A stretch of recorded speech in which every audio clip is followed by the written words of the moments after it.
उत्तर प्रदेश ने पहली बार अखिलेश यादव का ये रूप देखा।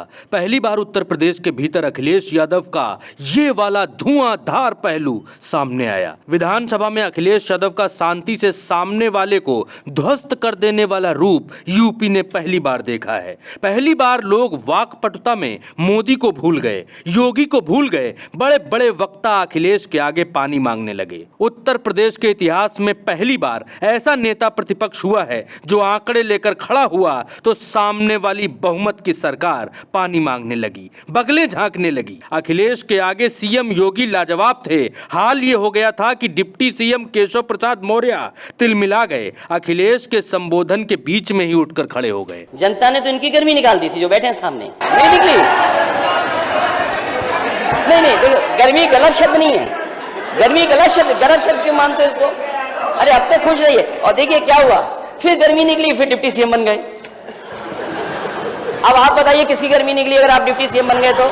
अध्यक्ष महोदय, मैं अभी बोलूंगा आपके। तो अब तो लगता है थोड़ी गर्मी निकली, अभी गर्मी और निकलनी बाकी है इनकी। इसके बाद केशव मौर्य ने कह दिया कि अखिलेश यादव ने विकास कराया था तो क्या उसका पैसा सफाई से लेकर आए थे। केशव को लगा कि जैसी वो भाषणबाजी मंचों से करते हैं, जैसा वो ट्विटर पर लिखते हैं, यहाँ भी वैसा ही बोल देंगे तो चल जाएगा। लेकिन इस बार केशव अखिलेश के हत्थे चढ़ गए थे और केशव इस बार अखिलेश के हत्थे चढ़े तो अखिलेश यादव ने एकदम पानी उतार दिया। लेकिन सड़क किसने बनाई है, एक्सप्रेस किसने बनाया है, मेट्रो किसने बनाई है? जैसे लगता है आपने सफाई की जमीन बेच करके ये सब बनवा दिया है। तुम अपने पिताजी से पैसा लाते हो बनाने के लिए? तुमने राशन बांटा है तो पिताजी ने क्या बात है? अखिलेश यादव ऐसे आंकड़े लेकर खड़े हुए कि वित्त मंत्री के आंकड़े धुआं धुआं हो गए। वित्त मंत्री भी खड़े हुए लेकिन अखिलेश के आंकड़ों के आगे बैठना पड़ गया। पेश कर दोगे आप कुछ भी आंकड़े पेश कर दोगे? 21-50 आप कुछ भी आंकड़े पेश कर दोगे? नहीं कुछ भी आंकड़े पेश कर दोगे आप? इनको कुछ भी आंकड़े पेश कर दोगे आप? भरे सदन में अखिलेश यादव ने सुरेश खन्ना की पोल खोल दी। अखिलेश ने बताया कि एक्सप्रेसवे पर कट दिया जा सकता था, लेकिन वित्त मंत्री ने अपनी पोजीशन का लाभ उठाया और एक्सप्रेसवे शाहजहांपुर तक लेकर चले गए। मंत्री जी माननीय हमारे मंत्री जी बहुत समझदार हैं, इन्होंने एक्सप्रेसवे सीधे शाहजहांपुर ले गए और फिर लौटा के ला रहे हैं वापस। अरे ये कौन सा अलाइनमेंट है? आप अपने लिए अलग से एक कट बन जाता, ठीक था। पता नहीं डिजाइन क्यों करवा लिए। अगर एक बात गलत है क्या?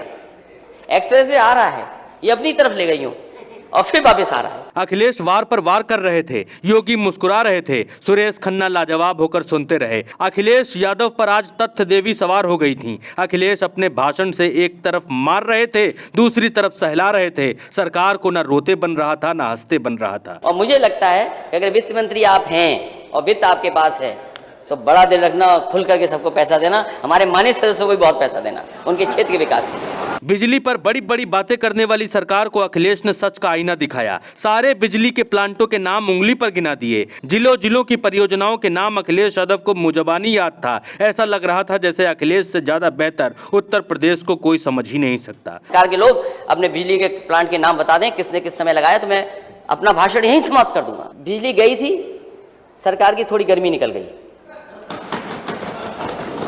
और अपनी गर्मी निकालने के लिए कुछ अधिकारी सस्पेंड कर दिए, उनकी गर्मी निकाल दी। शायद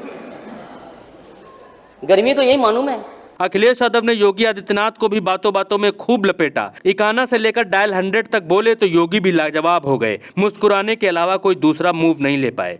इकाना स्टेडियम हमारे नेता सदन का सबसे प्रिय जगह है, वो इकाना स्टेडियम।